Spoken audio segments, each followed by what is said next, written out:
مجدد کہتے ہیں جو کہ دین کا جو ہے نا اس کی تجدید کرے، یعنی دین اسلام کی جو دعوت ہے قرآن و حدیث کی وہ دنیا میں پھیلائے۔ تو ایک حدیث میں آیا ہے سنن نبی داؤد کی کہ اللہ تعالیٰ ایسے لوگ پیدا کرے گا جو ہر صدی کے سرے پر دین کی تجدید فرمائیں گے۔ تو اب یہ حدیث تو صحیح ہے، لیکن اب وہ آدمی جو اللہ پیدا کرے گا وہ کون ہے یہ پتہ نہیں کسی کو، پہلی صدی میں کون سے تھے، دوسری میں کون سے تھے۔ تو اس میں پھر کیا ہوتا ہے کہ ہر آدمی جو ہے نا اپنی مرضی سے کچھ لوگوں کو مجدد بنا دیتا ہے، یعنی جس کو جو پسند آ گیا وہ کہے گا میرا وہی مجدد ہے۔ جو کہتا ہے امام حنیفہ کا مقلد وہ کہے گا امام حنیفہ مجدد تھے، جو شافعی ہوگا وہ کہے گا امام شافعی مجدد تھے جی، وغیرہ وغیرہ۔ تو خیر پھر صوفیوں نے ایک اور اصطلاح بنا دی، انہوں نے کہا کہ 1000 سال گزر گئے، اب دوسرا 1000 سال شروع ہو گیا۔ پہلا 1000 سال جو تھا نا الف، اب الف ثانی شروع ہو گیا، دوسرا 1000 سال۔ اب دوسرا 1000 سال جب شروع ہوا یعنی 10ویں صدی ہجری کے بعد 11ویں صدی ہجری، تو اس میں بھی کوئی مجدد ہونا چاہیے۔ حالانکہ حدیث میں ایک آدمی کا ذکر نہیں ہے، میں یجدد اللہ، اس سے جماعت بھی مراد ہو سکتی ہے، ایک بھی ہو سکتا ہے۔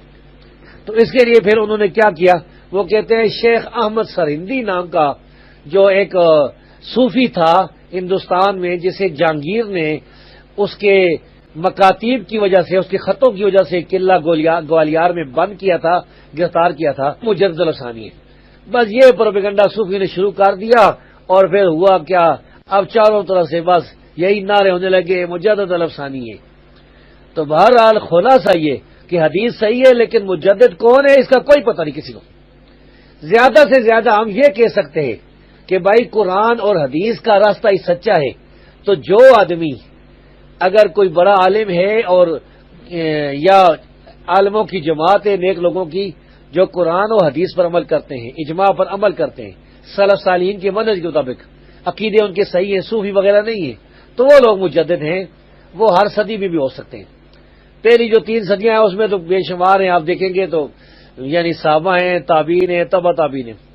بعد میں کام خراب ہوتا گیا جب بدعات پھیلتی گئی، تو یہ جو ہے ہو سکتے ہیں، لیکن یہ جو اہل بدعت ہے وہ تو اپنی مرضی سے کسی نہ کسی کو کرتے ہیں۔ اب دیکھیں یہ شیخ احمد سرہندی جو ہے، اس سے یہ ثابت ہے کہ اس نے اپنے مکاتیب میں یہ لکھا ہے کہ ہم مقلد ہیں، اور مقلد کے لیے یہ جائز نہیں ہے کہ وہ سنت پر عمل کرے، اپنے امام کو چھوڑ کر سنت پر عمل کرے، یہ مقلد کے لیے جائز نہیں ہے۔